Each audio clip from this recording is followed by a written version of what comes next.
evening and welcome to SMOCA's second virtual opening reception. I'm Jennifer McCabe, Director and Chief Curator, and I'm honored to be introducing new exhibitions to you tonight.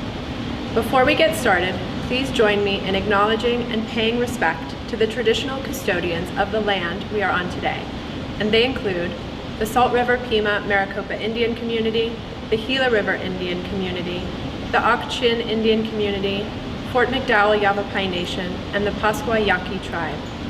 5 local tribes of the 22 federally recognized tribes in the state of Arizona. The others which I'd like to also acknowledge generally, as they are an important part of our history, our current moment, and our future. While we did make the conscious decision to shut down towards the end of December, we're thrilled to reopen our doors to the public tomorrow, Saturday, February 20th. To demonstrate our enthusiasm and gratitude for your continued support, we are extending free admission for the remainder of February, which is also our birthday month. A Valentine to the city, so we hope you can visit. See our website to reserve a time ticket in advance. This year, the COVID-19 crisis has forced us to shift our exhibitions and change our plans too many times to mention. On that note, our exhibition with international artist Zeneb Sedira, who is representing France in the 2022 Venice Biennale, was pushed back to now open on May 8th. Please stay tuned for more details on that opening event. Lucky for us, we were able to extend our original exhibition Beyond, works by Nellie King Solomon and Barbara Stoffaker Solomon, through April 18th. As an institution, we are dedicated to showing the best of contemporary art, and I want to emphasize that this spring we have in our galleries works from a highly regarded international artist, Zeneb Sedira, works by a rising star of the national art world, Dedrick Brackens, and works by Arizona-based superstar artists Janae Sanchez and Gabriela Munoz. Each exhibition includes new commissions. Our commitment to diversity, equity, inclusion, and accessibility is a true driving force, and it comes to light in our galleries. While we are striving to do our best, I acknowledge that we can always do more, but I am constantly impressed by the work of our team, what they accomplish along these lines. Now to introduce the exhibition briefly before we dive into more detail and hear directly from the artists and the curators. First, Dedrick Brackens' Arc of Bulrushes is a spectacular solo exhibition launching a new series titled Project Space. This new series provides opportunities for both emerging and established artists to take chances and make new works that depart from or expand upon their practice. We're lucky to have the large-scale weavings and sculptures by Dedrick Brackens initiate this concept, and we thank him for agreeing to this opportunity and rising to the challenge, making all new works for this exhibition. His striking graphic works are at once lush and colorful, while also challenging preconceived notions about weaving, identity, and history. And the second exhibition, Division of Labor, Women Shifting a Transnational Gaze, is born out of a collaboration with Arizona-based artists Janae Sanchez and Gabriela Munoz. The exhibition takes a bold look at SMOCA's collection and introduces new and recent works by both artists, as well as features new works by the Dougla Prieta Trabajan, a collective of women who embody skill sharing and collaboration to cultivate community in Agua Prieta in Sonora, Mexico. Together, the artists ultimately challenge and shift perceptions of the US-Mexico border. With this, I want to take a moment to thank our supporters. First, a huge thanks to our members for sticking with us and always being here. We are grateful for the ongoing support of the City of Scottsdale, who, along with the Board of Trustees of Scottsdale Arts, chaired by the amazing Allison Lewis, have kept us on solid ground. And the Advisory Council of SMOCA, chaired by David Itzkovitz, who, along with our dedicated crew, have fostered events for our membership in the form of studio visits, tours of collectors' homes, and artist talks. The next of which takes place on March 1st in conjunction with the Arizona Glass Alliance, featuring artist Beth Lipman, and we're looking forward to touring Liz Cohen's exhibition at ASU Art Museum in April. If you're not a member, I hope you'll consider joining us. We are humbled and honored to receive another round of funding from the Andy Warhol Foundation for the Visual Arts, a foundation that believes in supporting artists as strongly as we do. They are supporting our decision to focus on solo exhibitions in the coming year, predominantly by artists of color, including Dedrick Brackens, Zeneb Sedira, and looking ahead to Beverly McKeever and Brad Kalhammer. We are also immensely grateful for the support of Dedrick's show by the S. Rex and Joan Lewis Foundation, who recognize the importance of the artistic voice right now. I have to also thank our staff, who has remained strong and focused during these uncertain moments of the pandemic. Our CEO, Gerd Wisterman, and the entire senior management team have been incredible, and especially the SMOCA staff.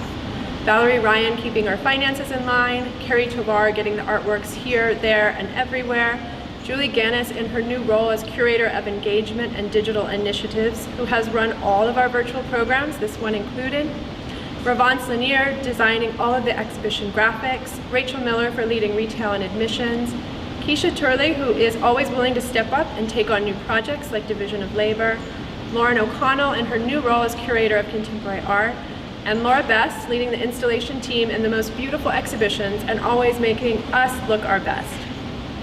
We look forward to welcoming you back into the museum. I know that for me, I feel the energy of the artworks and it gives me a boost of positivity just to be in the space. I now want to introduce poet Eva Sierra, who will be performing an original piece inspired by Division of Labor, Women Shifting a Transnational Gaze.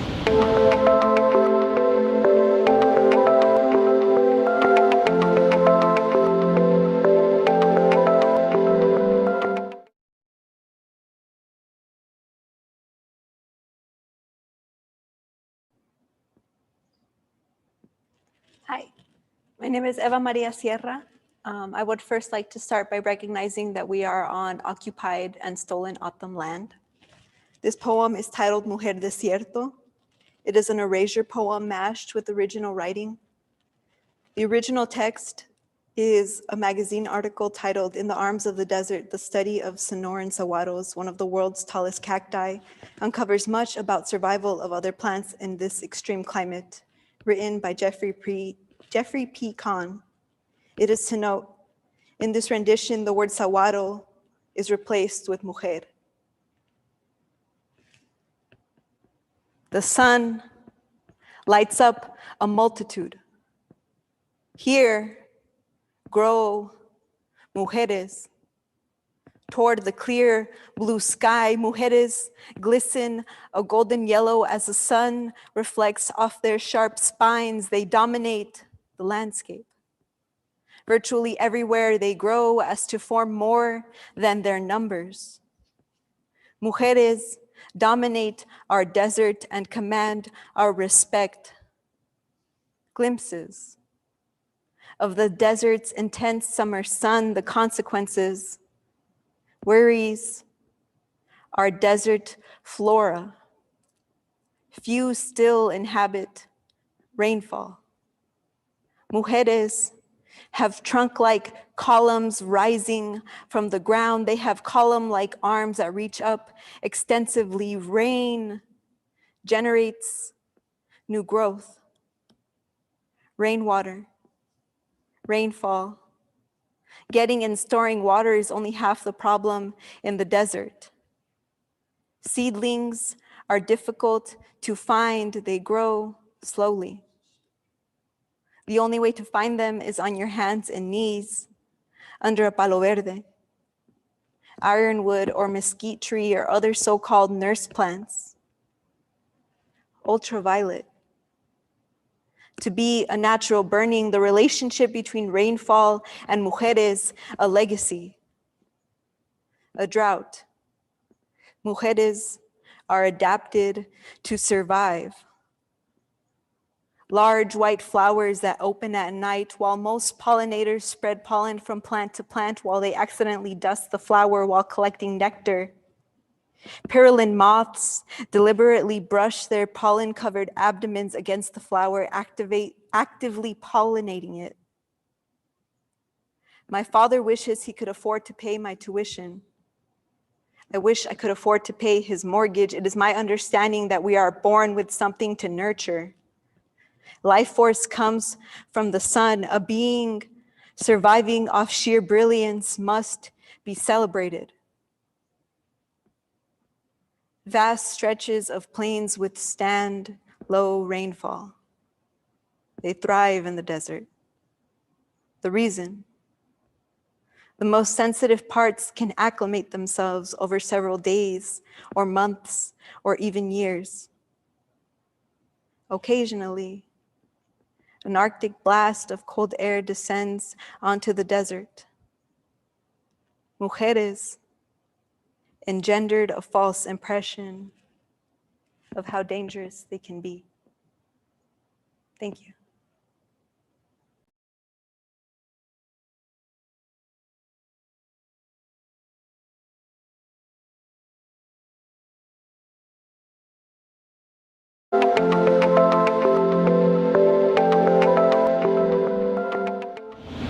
It is with great privilege that I introduce the inaugural exhibition in SMoCA's Project Space series, Dedrick Brackens' Arc of Bulrushes.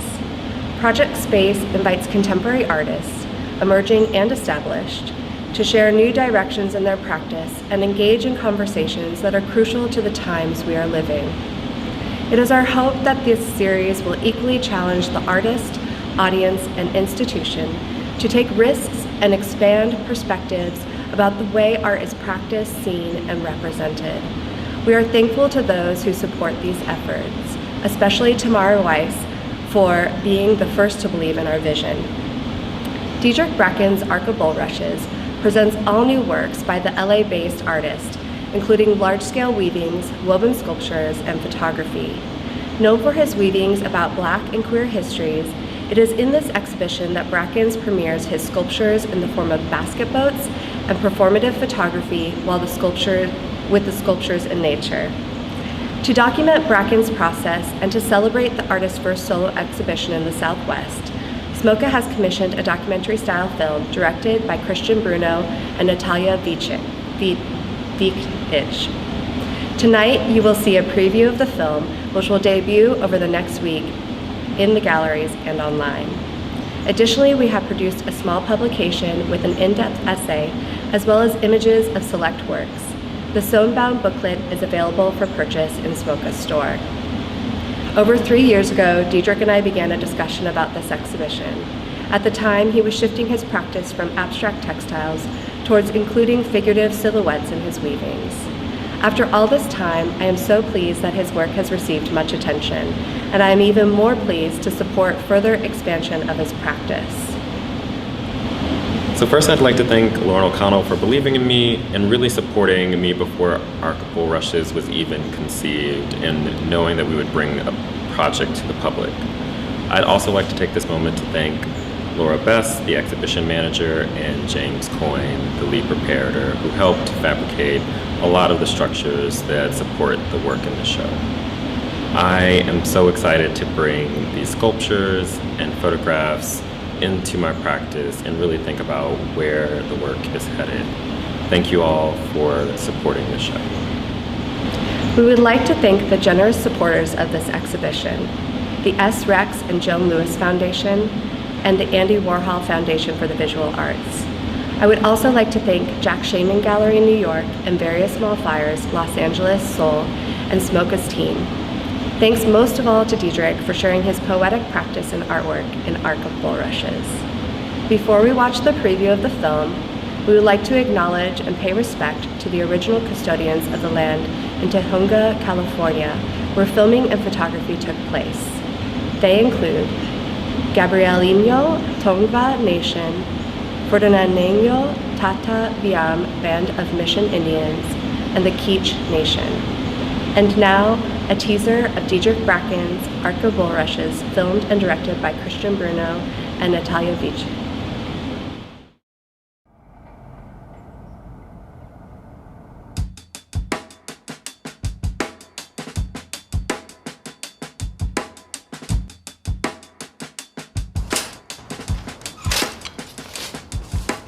The first day I walked into the room and saw a room filled with these looms, it just clicked for me. I think it's the space of invention for me, so it's like where I get to take the things that I've just been dreaming up and sort of make them physical. I think the meditative process of it all, how just repeating a stitch or a line can sort of accumulate to this thing that we are also familiar with and that we have some sort of cultural relationship with. And I think that's what keeps me engaged and excited and looking for new ways to make it communicate.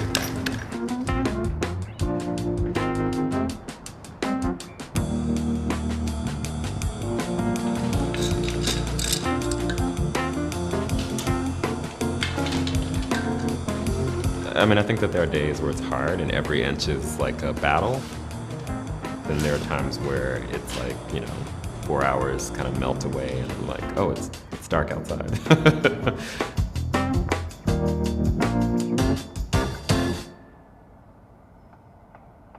The Freedom Quilts really inspired the show because I heard these stories that folks who were enslaved used these quilts to navigate their way to freedom along the Underground Railroad. And that embedded in each pattern were these sort of directives or symbols that might tell someone which direction to go, what trail to follow, how to dress, where to hide, where food and shelter might be.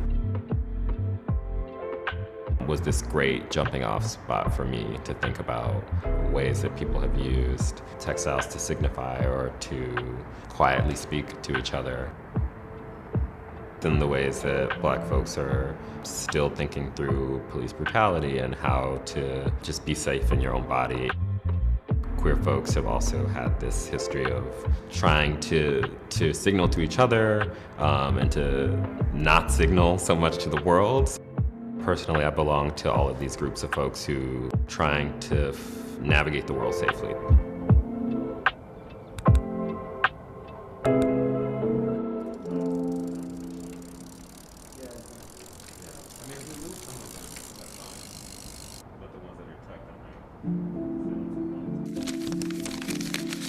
The poses for me are sort of in conversation with dance, but also thinking about what the body is capable of expressing in weaving and in silhouette. I am always interested when more than one figure shows up in the work, what those figures are doing to each other or saying to a viewer. Been interested in thinking about this building on these kind of departed queer ancestors like Essex Hemphill.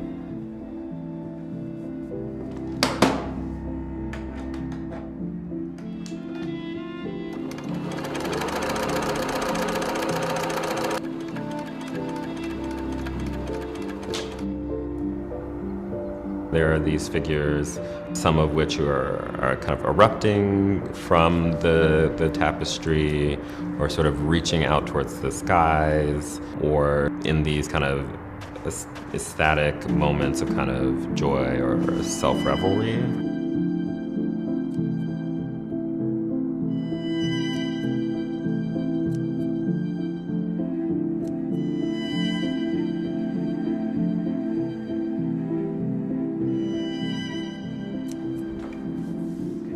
I'm always trying to get these figures to sort of feel like they're transcendent, but then they're sort of, bound within this kind of 6x6 or 8x8 box of space.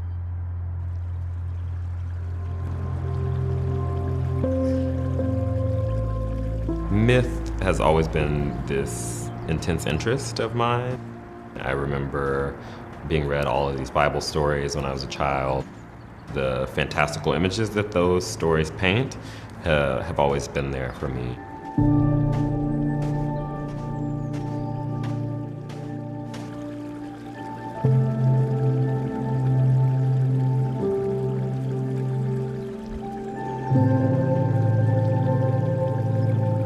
I wanted to find other craft processes that would lend themselves to these kind of fantastical narratives.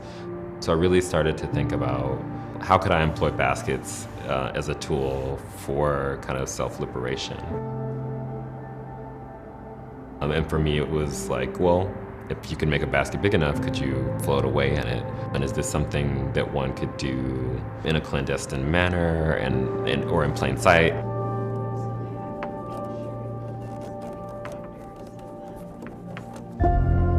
I want the baskets to start to make some of these myths feel possible. Like that these things aren't just stories we tell ourselves, but that there is the possibility through making, through craft, to actualize these things.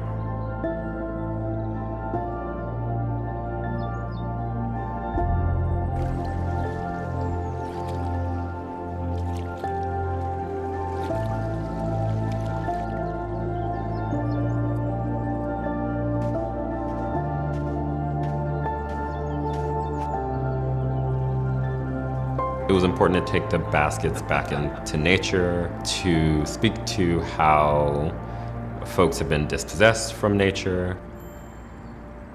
I think that there's so much power there and so much peace.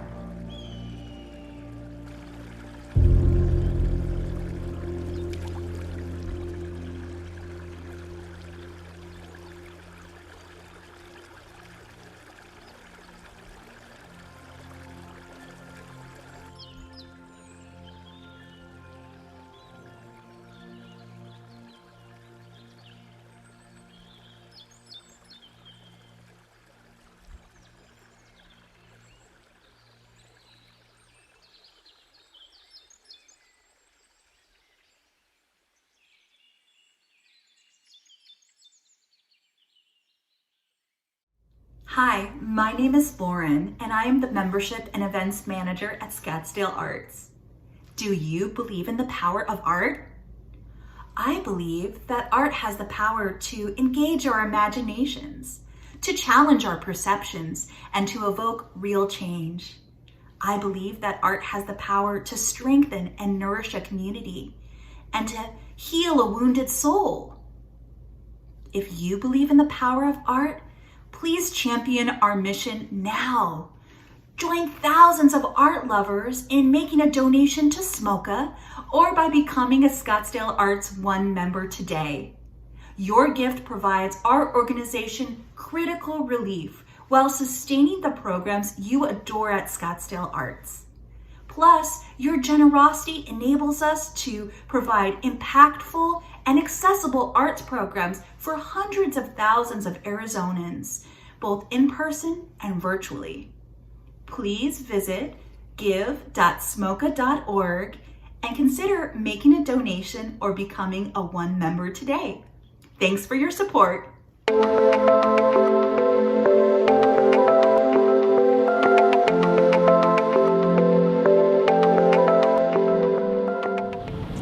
Division of Labor, Women Shifting a Transnational Gaze was born out of the desire to invite an artist to curate an exhibition from the SMOCA collection, something I've wanted to do since starting here over 4 years ago. The SMOCA collection is small, around 2,000 works, but it's a point of pride for us and for the community. Yet we know that museums do not have the best track record for diversity within their collections, and SMOCA is no different. Last year, we introduced an exhibition titled Unapologetic, All Women, All Year, which began this critical look at how and what our institutions collect. The lack of women and artists of color is a stark reminder of the work that lies ahead. So we started with the two artists, two talented women that we've worked with before, Janae Sanchez and Gabriela Munoz. And next, curatorial assistant Keisha Turley researched the collection with their work in mind and developed a theme to propose to the artist, one of labor and the gaze. And then the collaboration took off. We wanted to show works from the SMOCA collection based around this theme, but we also wanted to show works by the two artists, and if possible, wanted them to propose making new works. And they delivered, and in a short time frame. The works from the SMOCA collection provided the starting point to consider ideas about labor. Who does the labor, both seen and unseen, but also the artist's position in representing subjects, who holds the power of the gaze. While Janae and Gabriela had long collaborated with a group of women residing in Agua Prieta on the Mexico-US border and nearby Douglas, Arizona, they wanted to engage with them in a new way. Through separate bodies of works, the artist had previously represented these women's stories of building community, sharing skills, food sovereignty, and more. But now they wanted the women to take charge of their own gaze. So the artists provided workshops for their collaborators, and the Douglas Prieta Trabajan, as they are known, made their own self-portraits. And here we can look back to the title, Division of Labor, Women Shifting a Transnational Gaze. While we start with, for example, work by well-known photographer Pedro Meyer that thoughtfully exposes class divisions and unseen labor, we end up with an exhibition that includes work by 10 artists and not just the 2 we initially invited. It is in this gesture of passing the voice to their collaborators that Janae and Gabriella really make a strong statement about how we can do more listening to shift people's perceptions. While the news often paints one-sided stories from the border, here these women depict a decidedly strong and beautiful counter to those stories. Here they shift that transnational gaze. The amount of labor that has gone into division of labor has been immense. This exhibition has launched the creation of 3 new series of work and has helped foster the continuation of 4 previous series and a culmination of 24 new works of art. Our need to pivot in the last year has meant that plans for exhibitions have been waylaid or canceled in their entirety. When we first approached Janae and Gabriella in September of last year with some bare bones ideas and a burgeoning excitement over a new model for collaboration at SMOCA, we were honestly humbled by their response. Not only did they dive enthusiastically into the prospect of working critically with our collection, they engaged in ways that I think were a surprise to all of us. Broadening the dialogue on important and often overlooked topics such as power sharing, the construction of identity, and the unseen art of labor. They tackle questions that I myself contend with daily, such as what does it mean to be a brown woman in the Southwest? What does it mean to create space for myself and for voices like mine? Throughout this process, I've been molded, or as Gabriela would say, I've been brown-milked by women who I admire. This process has shown all of us the potential of what museums as cultural institutions and a platform for our communities have the possibility to nurture. It has been a beautiful journey for myself as well as for my colleagues, and our hope is that this exhibition inspires, emboldens, and is a further step in the direction of the change we wish to see. We are so grateful to have had the opportunity to work with such an incredible community of women, Janae Sanchez, Gabriela Muñoz, Ami Rodriguez, and of course the women of Doug La Prieta Trabajan. Dulce Guadalupe García Anguamea, Trinidad Brasil Anguamea, Berta Alicia Alvarado Arce, Higinia Arce, Rosalinda Chávez Sagaste, Matilde Sagaste, and Victoria Guadalupe Nieblas Valenzuela. We want to thank everyone involved for the time, care, and effort that has been placed into every aspect of this exhibition, and we are excited to welcome visitors both virtual and offline into this new space. De corazón, quiero aprovechar este momento para compartir qué agradecidos estamos de haber tenido la oportunidad de trabajar con una comunidad de mujeres tan increíble. Janae Sánchez, Gabriela Muñoz, Ami Rodríguez y las mujeres de Doug La Prieta Trabajan en especial. Dulce Guadalupe García Anguamea, Trinidad Brasil Anguamea, Berta Alicia Alvarado Arce, Higinia Arce, Rosalinda Sagaste Chávez, Matilde Sagaste y Victoria Guadalupe Nieblas Valenzuela. Queremos agradecer a todos los que formaron parte de División de Labor por el tiempo, el cuidado y el esfuerzo que han puesto en cada aspecto de esta exposición. Estamos emocionados de dar la bienvenida a visitantes tanto virtuales como en persona a este nuevo espacio. Ha sido un placer y un hermoso viaje para mí y para todos mis colegas. Nuestra esperanza es que esta exposición inspire, envalentone y sea un paso en la dirección del cambio que deseamos ver. It's nice to see your face. You too. In person. Without a mask. It's been over a year. Yeah, absolutely. And yet we've been working this whole time. Working, developing, and figuring out how to be artists in virtual spaces, right? Or produce work and collaborate virtually. Binationally, Yeah. across the border. I think that this piece, the labor piece, was one of the works that maybe provided the museum with a prompt of like, you know, which collection pieces should we bring out and look at in connection to labor. So I think that was sort of the seed that started this process, was which collection works respond or represent labor from whose perspective. And so that was sort of the beginning. And it was in November, just a few months ago. Yeah, and it was really interesting because the other prompt was talking about the gaze, who was doing the looking, who was being looked at. And it's so interesting because I feel like we had recently really started to think really critically about that in our own work. And it's so funny that the prompt and the invitation began with this piece, which is, I always think of this work as the beginning of our relationship. with SMOCA as an institution, and so much of our work is really seated in the development of relationships, like our own relationship as artists, and then our relationship with the women of Biblia Prieta, which has been ongoing for about 5 years, a little bit longer. Yeah. And how fortuitous the timing was. Because of the work we had just done, we had been doing virtually with them. In the little workshops, and developing their own, and providing them tools to develop their own voice and their own aesthetic and their ability to present the way that they see the world, the way that they see themselves.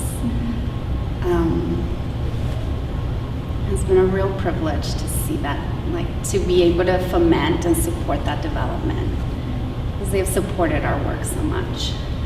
I know, I mean, just thinking about looking at being in this gallery right now and seeing how we've been able to represent the women, you know, through our artwork in multiple ways, and like seeing your work as well. And, you know, they've only seen these works on screens, you know, like on the computer screens, on phones and things like that. They've been so gracious through the process, and, you know, even though, you know, before we made these works, like we had conversations, where do you want to stand? What do you want to hold? You know, where do you want to be in the garden? There isn't anything like making your own portrait, right? Or completely being in charge of what's going to be portrayed. And so through this process of learning, you know, how do we teach and collaborate in virtual spaces, I'm just blown away by what they were able to develop. I mean, I knew it would be amazing. This is a 16-year-old organization that is, you know, the pillars are these women in this one neighborhood, and so the work is completely amazing. I knew the commitment was going to be, well, going to show an incredible outcome. But what's been most rewarding is the process. You know, our work is so process oriented, and with the women, it's sort of this full circle of, you know, we've been critical of, you know, trying to think about ethical ways and, you know, thoughtful processes and how we're representing them, but for them to, you know, learn and develop their own portraits has been my favorite sort of part of this project. Yeah. And then another collaborator of yours is your mom. My mom. You know, in that series. And probably also in setting up your self-portrait, she was there to help with like placing the material. And she's kind of always there. It's funny because I feel like she's likes to pretend like she doesn't enjoy it as much as she does. I think she loves it. Yeah, it was such a fortuitous, it just sort of happened. We were doing just a kind of technical test to see if the printing on her body would work. The portrait of her and my daughter, of Uma intertwined. I thought it would just be a day for testing, and my child was sleeping, so I knew it was the time, and the printing it just worked so beautifully. I just knew we had to seize the moment. Queremos dar nuestro agradecimiento por la confianza, por todo el tiempo dedicado y por seguir confiando en entrar en estas aventuras con nosotras. Estos años han sido maravillosos. muchas gracias, mujeres, y nos vamos a seguir juntas creciendo nuestro proyecto, relación y haciendo cosas que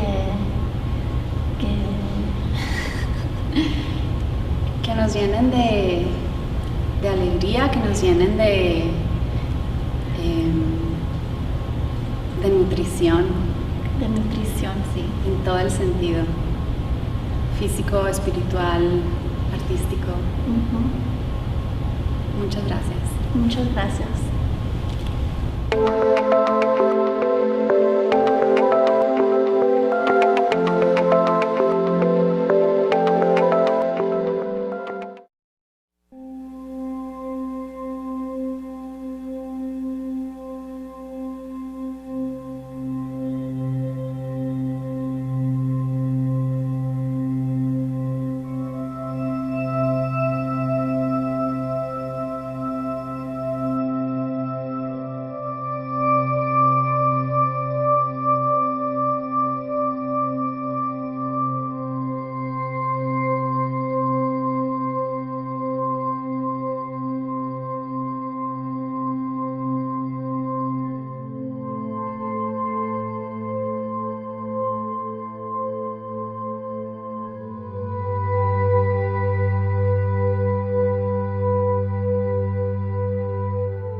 Thank you again for joining us tonight. We appreciate your ongoing support and look forward to seeing you soon at SMOCA. Remember to reserve a time ticket online and that we're free the month of February. As we wrap up, we want to acknowledge what a difficult time this has been for so many. So we're going to end with a few minutes of meditative sound in the James Turrell Sky Space. Good night and take good care.